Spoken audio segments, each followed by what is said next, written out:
Bienvenidos a Kaiser Report, soy Max Kaiser. La palabra porque ha sido elegida Palabra del Año por la Sociedad del Dialecto Americano después de que la conjunción aumentara espectacularmente sus posibilidades gramaticales durante el 2013. Ben Zimmer, director del Comité sobre Palabras Nuevas de la Sociedad del Dialecto Americano, declaró que la palabra porque ya no va seguida necesariamente de una oración. Por ejemplo, se emplean estructuras anómalas como porque la ciencia o porque razones. Es posible que alguien no vaya a una fiesta porque cansado. Estados Unidos está perdiendo su imperio porque vago. JP Morgan tiene que pagar una nueva multa multimillonaria porque delincuente. Otro ataque de drones en una bomba porque Estados Unidos gángster. El Departamento de Justicia ha perdido fe en el Bitcoin porque infiltrado. La Agencia de Seguridad Nacional espía a todos los habitantes del planeta porque, simplemente porque. Stacy. Sí, Max. Vamos a hablar en primer lugar de esto porque asunto de infiltrado. El Departamento de Justicia ha perdido la fe en el valor del Bitcoin. Como sabes, el Departamento de Justicia de Estados Unidos se ha incautado de la cartera de bitcoins del pirata informático Dread Pirate Roberts, cuyo valor rondaba los 125 millones de libras. Según parece, los millones de dólares en bitcoins de Ross Ulbricht y del primer Silk Road incautados por el FBI y almacenados actualmente en una serie de carteras digitales están siendo trasladados. Una fuente del Departamento de Justicia de Estados Unidos declaró que las autoridades tienen acceso a las provisiones de bitcoins de Ulbricht y que a lo largo de las próximas semanas podrían venderlas a cambio de otras divisas menos volátiles. Así es exactamente cómo gestionan las políticas de la Reserva Federal. Simulan vender. Como comprador, yo estaría dispuesto a pagar 80 millones de dólares por las reservas de bitcoins incautadas. Señores del FBI, tenemos el dinero preparado. Podemos firmarles un cheque hoy mismo. Contacten con nosotros, somos compradores y estamos dispuestos a adquirir sus bitcoins. En realidad, ellos no piensan venderlos igual que los bonos de la Reserva Federal. Hablan de la posibilidad de aflojar la flexibilización cuantitativa y de poner en marcha una nueva política, pero en realidad no hacen nada. Esto es como cuando la Reserva Federal habla de aflojar la flexibilización cuantitativa. Vamos a aflojar nuestra postura frente al Bitcoin, pero eso no va a ocurrir, al igual que Gordon Brown decidió vender el 60% del oro del Reino Unido al precio más bajo registrado en décadas.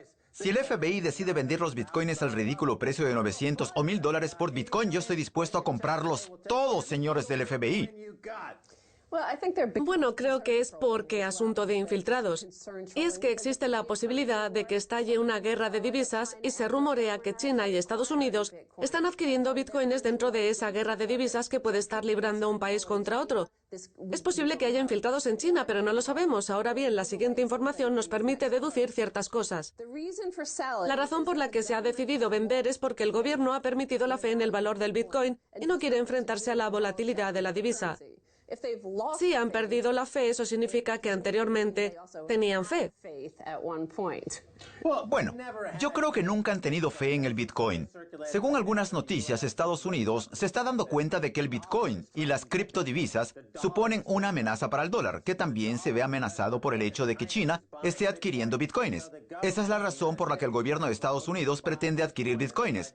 Por eso digo que es una gran mentira eso de que quieren vender bitcoins, porque Estados Unidos necesita bitcoins como contrapeso a la compra de bitcoins por parte de China. Se trata de un episodio más de la guerra de divisas. Ese es el capítulo del que no habla Jim Rickards en Guerra de Divisas o en su nuevo libro La muerte del dinero, que tampoco contiene ningún capítulo sobre el Bitcoin. El Bitcoin forma parte de las guerras de divisas. Jim, ¿me oye?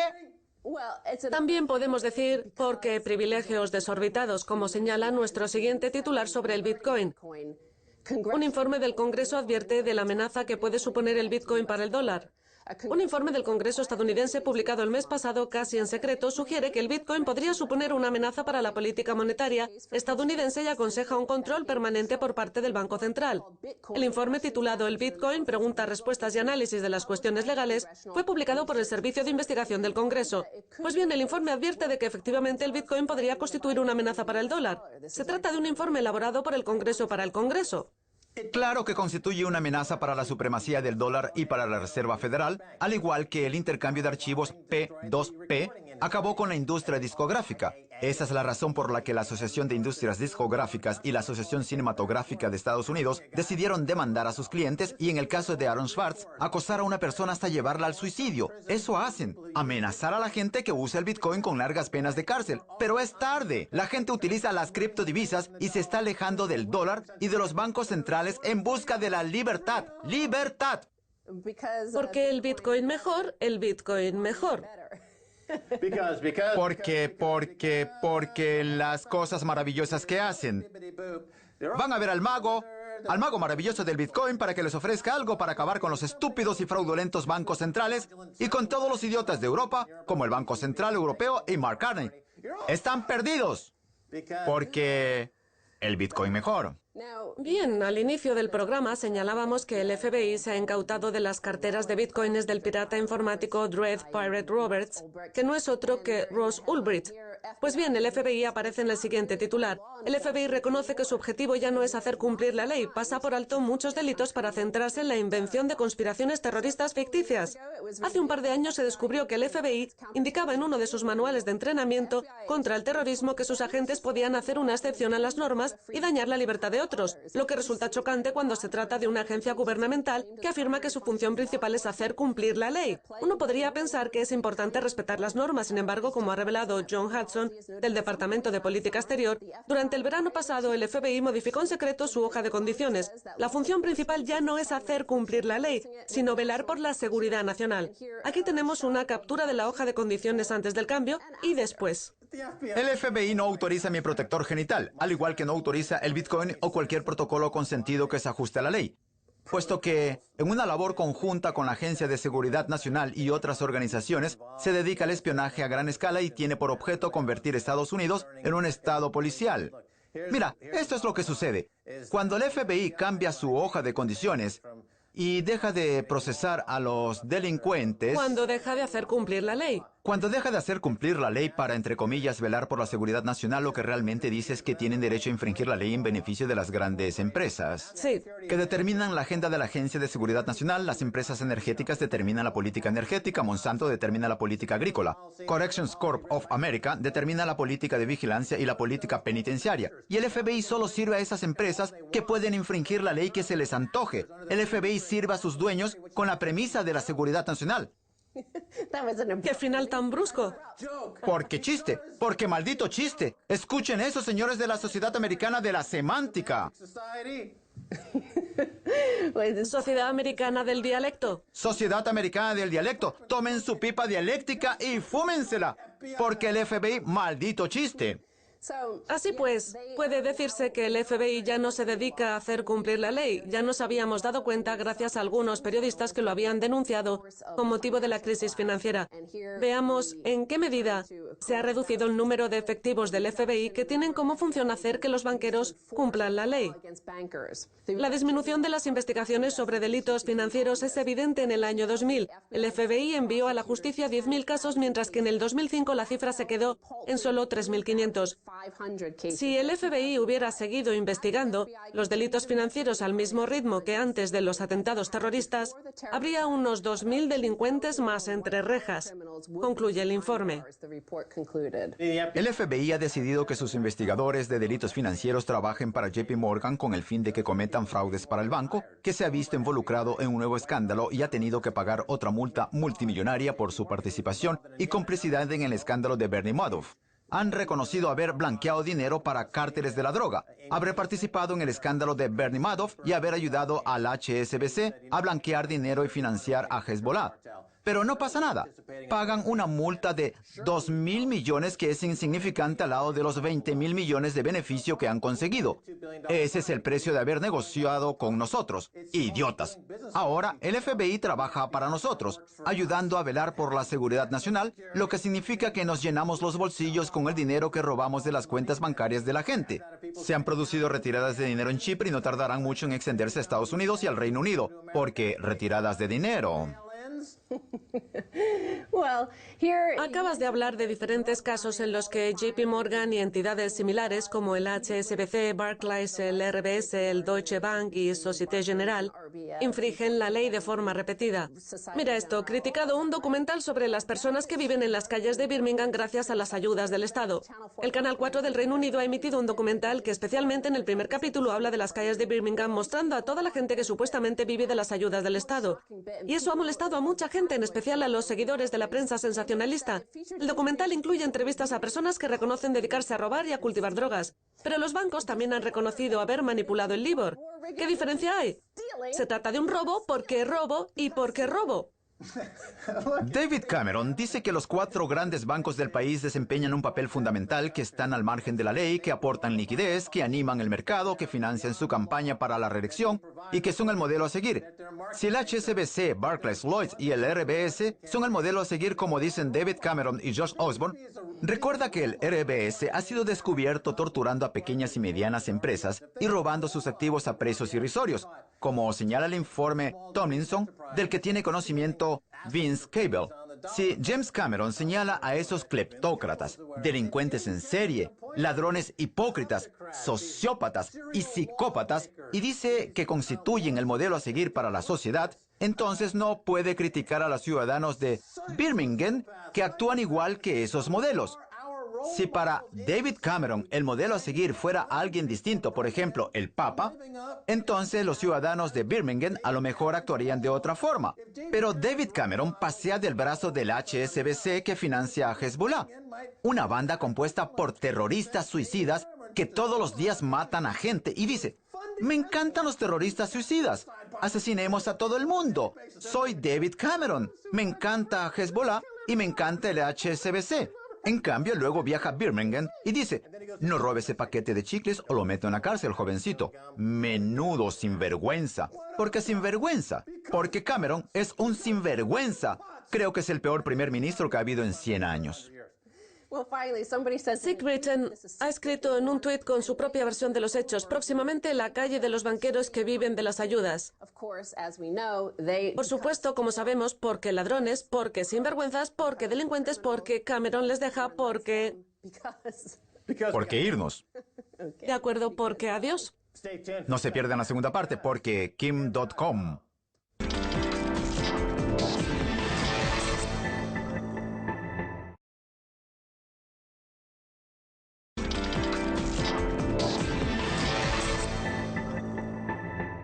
Bienvenidos de nuevo a KS Report. Viajamos a Nueva Zelanda para hablar con un hombre que no necesita presentación.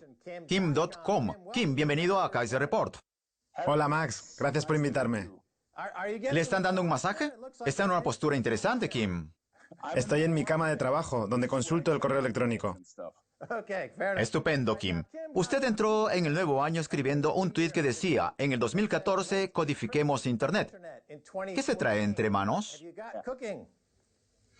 Bueno, el proyecto Meganet tiene como objetivo incrementar la seguridad de las comunicaciones y de los envíos de dinero, puesto que, como sabemos, la Agencia de Seguridad Nacional y sus secuaces nos espían allá donde nos encontremos. Meganet permite que la gente utilice la codificación sin que haga falta saber demasiado al respecto. Todo ocurre en el explorador. Uno puede subir los archivos a la nube de forma segura, puede comunicarse con seguridad, etc. Ahora estamos trabajando en una nueva aplicación parecida a Skype que funcionará dentro del explorador con una codificación completa entre puntos que permite preservar la privacidad de las comunicaciones. Bien, enseguida hablamos de su proyecto. Acaba de mencionar a la Agencia de Seguridad Nacional, y su caso coincide con el increíble caso que reveló Edward Snowden sobre el espionaje de la Agencia de Seguridad Nacional y su invasión a la privacidad. Volviendo a su caso, en el estado de Nueva Zelanda, en el que vive, se produjo una redada en la que, si atamos cabos, podemos ver la mano de la Asociación Cinematográfica de Estados Unidos y de Chris Dodd, a quien el padre de Aaron Swartz culpó, junto al gobierno estadounidense, de la muerte de su hijo. A lo que voy es que su nuevo proyecto, Meganet, parece responder a una necesidad de mercado que se ha vuelto visible y viable gracias a las revelaciones de Edward Snowden sobre la Agencia de Seguridad Nacional. ¿Usted lo planeó así o, por el contrario, es un gran hombre de negocios? ¿Qué ocurrió en realidad?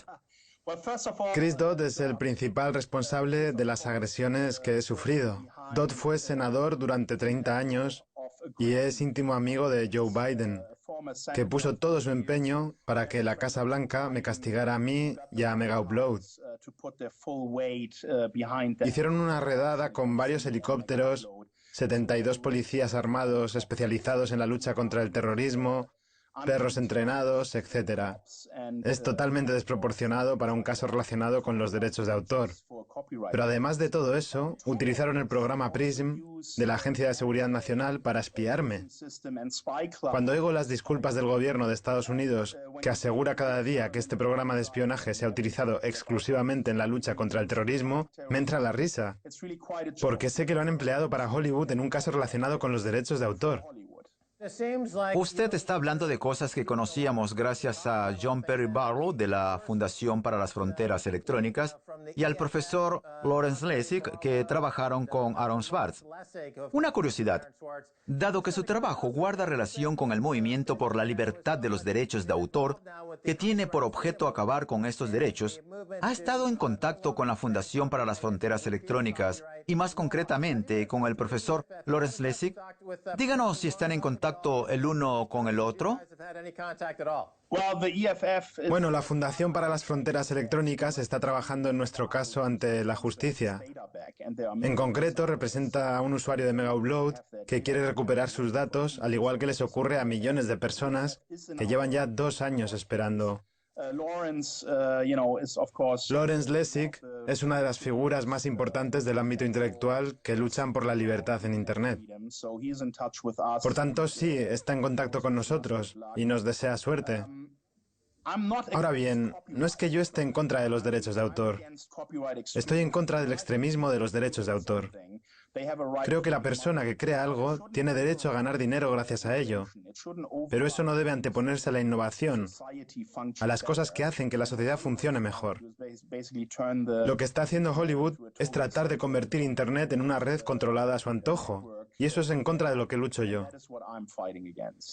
El profesor Lawrence Lessig lucha contra lo que él llama los derechos de autor perpetuos. En otras palabras, Sí. debería haber un punto en el que, cuando la propiedad intelectual tiene un reflejo en el ámbito público, cualquiera que sea su origen, el público debe gozar de una cierta protección. Bien, hablemos de las consecuencias de las revelaciones de Snowden, que han provocado pérdidas multimillonarias en las empresas tecnológicas estadounidenses, puesto que sus competidoras en el mundo se han dado cuenta de que la tecnología de Estados Unidos está infectada de espionaje. Es como si el sector tecnológico estadounidense se hubiera pegado un tiro en la cabeza. Usted se encuentra en Nueva Zelanda y tiene la posibilidad de conocer cuál es la situación en Asia, donde se está produciendo la mayor reacción ante ese escándalo. ¿Cuál es su perspectiva desde el lugar en que se encuentra? ¿Es cierto que las empresas estadounidenses están perdiendo miles de millones de dólares por culpa de la Agencia de Seguridad Nacional?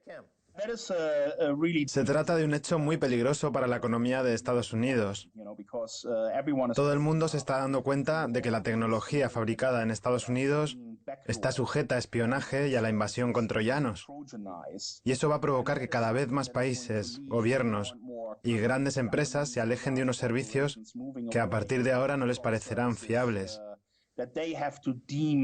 Creo que todo esto tendrá un efecto significativo en la economía estadounidense a lo largo de la próxima década. Pero al mismo tiempo supone una oportunidad para que otros países, especialmente los más pequeños, no tengan que rubricar el Acuerdo Transpacífico, sino que puedan constituir sus propias leyes que favorezcan la innovación y la tecnología, que protejan Internet y que ofrezcan garantías legales a los operadores. Es decir, nos encontramos ante una oportunidad histórica de reducir drásticamente el peso que tiene el gobierno estadounidense en la economía de Internet. Acaba de mencionar el Acuerdo Transpacífico, el último acuerdo comercial que se ha firmado. ¿Puede hablarnos de él? El Acuerdo Transpacífico es un acuerdo que permitirá que las empresas estadounidenses dominen el mundo. Quieren ser ellas las que controlen las patentes, los derechos de autor y la medicina de todo el mundo. Es curioso que la Asociación Cinematográfica de Estados Unidos sea la encargada de redactar las cláusulas del Acuerdo Transpacífico relativas a los derechos de autor. Se trata de una lista gigante con los deseos de las empresas de Estados Unidos y lo que quieren de la economía mundial. Es un acuerdo que puede resultar muy perjudicial y que espero que nunca entre en vigor. Hablemos un poco de Meganet, su proyecto. ¿En qué se diferencia de los sistemas actuales y qué puede esperarse de él? ¿Está aún en proceso de desarrollo? ¿Va a salir al mercado próximamente? Háblenos al respecto. Meganet es una red descentralizada, no basada en direcciones IP, que permite transferir datos en una red separada de Internet. Se trata de una red alternativa que escapa al control de cualquiera que quiera controlar Internet. Llevo 2 años pensando en ello, desde que se produjo la redada, y poco a poco va tomando forma. Será una nueva infraestructura protegida de las violaciones de privacidad que tenemos que sufrir hoy en día. Toda la red estará codificada al completo, y estoy convencido de que cambiará el mundo. Seguro que sí. Usted ya tiene experiencia en la creación de nuevos paradigmas tecnológicos muy interesantes. Aparte de las revelaciones de Edward Snowden, en el tiempo en que usted se ha dado a conocer, han surgido las criptodivisas, que suponen un acontecimiento muy importante en el ámbito de la codificación. Sé que usted está muy involucrado en este mundo, y el Bitcoin es una divisa codificada, una criptodivisa. Sí, Ya hemos intercambiado algún correo electrónico al respecto, pero me gustaría conocer qué opinión le merecen actualmente las criptodivisas y si sus planes de futuro tienen alguna relación con ellas. se trata de un acontecimiento muy interesante que puede desembocar en la creación de una divisa mundial que unifique el sistema de transacciones por todo el mundo. Aún se encuentra en fase inicial, pero creo que en la próxima década crecerá hasta convertirse en una de las formas de pago y de transferencia de activos más utilizadas. Se ha quedado un poco corto. Pensé que iba a hablar más al respecto desde el punto de vista de su actividad. ¿Cree usted que las criptodivisas tendrán un papel importante en los nuevos proyectos de negocio de Kim.com? Porque están muy relacionadas con un tema que usted conoce muy bien, la codificación. ¿Puede hablarnos de la influencia que tendrán las criptodivisas en sus proyectos futuros o prefiere ocultar sus cartas por motivos de competencia? Prefiero ocultar mis cartas. Tengo algunas cosas en mente para Meganet. Lo que sí puedo decirle es que Meganet aceptará bitcoins desde el primer día. Creo que es un mensaje claro sobre mi postura respecto a este tipo de divisas. En Nueva Zelanda existe una criptodivisa denominada Megacoin para que la gente esté segura al 100%. ¿Tiene usted algo que ver con esta criptodivisa? Nada en absoluto.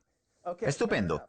Hablemos de los derechos de autor, del intercambio de archivos y del modelo de negocio que se ha visto completamente alterado por los últimos avances tecnológicos. En el 2013, las subidas a los servidores de torrent crecieron un 50%, es decir, que a pesar de los esfuerzos de la Asociación Cinematográfica de Estados Unidos, la gente sigue visitando las webs de torrent que continúa transformando la industria. ¿La Asociación Cinematográfica de Estados Unidos y Chris Dodd están enfrascados en una batalla perdida? Bueno, podría decirse que Chris Dodd ha metido la mano en un río gigante y está tratando de detenerlo con ella. Es algo que nunca va a funcionar y que nunca va a ocurrir. Están dedicando mucha energía, tiempo y dinero en luchar contra algo a lo que no pueden derrotar.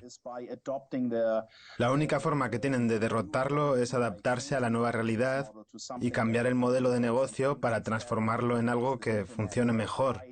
Publicación de contenidos a nivel mundial el mismo día, precios justos. Hay muchas cosas que podría hacer Hollywood para mejorar su modelo de negocio y que fuera más compatible con Internet, pero aún no se han dado cuenta. Les costó mucho aceptar los vídeos contra los que lucharon a brazo partido, aunque luego les ayudaron a expandir su negocio exponencialmente.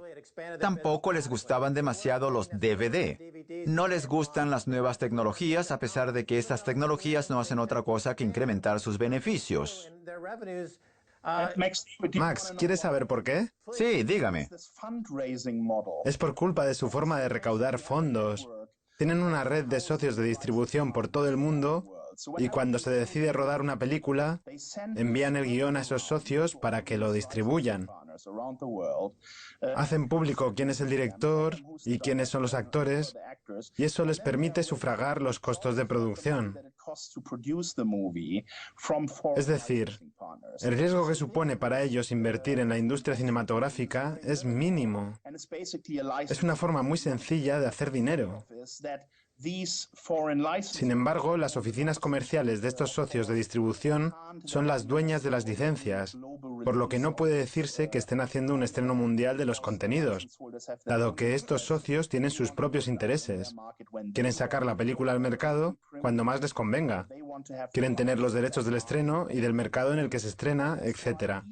Esa es la razón por la que si Hollywood quisiera crear hoy una web en la que pudieran descargarse películas desde cualquier lugar del mundo, no podría, puesto que el modelo que ha constituido lo hace imposible. Así es, el modelo de venta previa tiene por objeto reducir el riesgo a cero y eso hace que Hollywood esté controlado por los dueños de los fondos de cobertura en complicidad con los banqueros, usando las mismas trampas en el sector bancario y en el de la propiedad intelectual. Kim, nos quedamos sin tiempo. Muchas gracias por estar en Kaiser Report. Ha sido un placer, Max. Gracias por invitarme.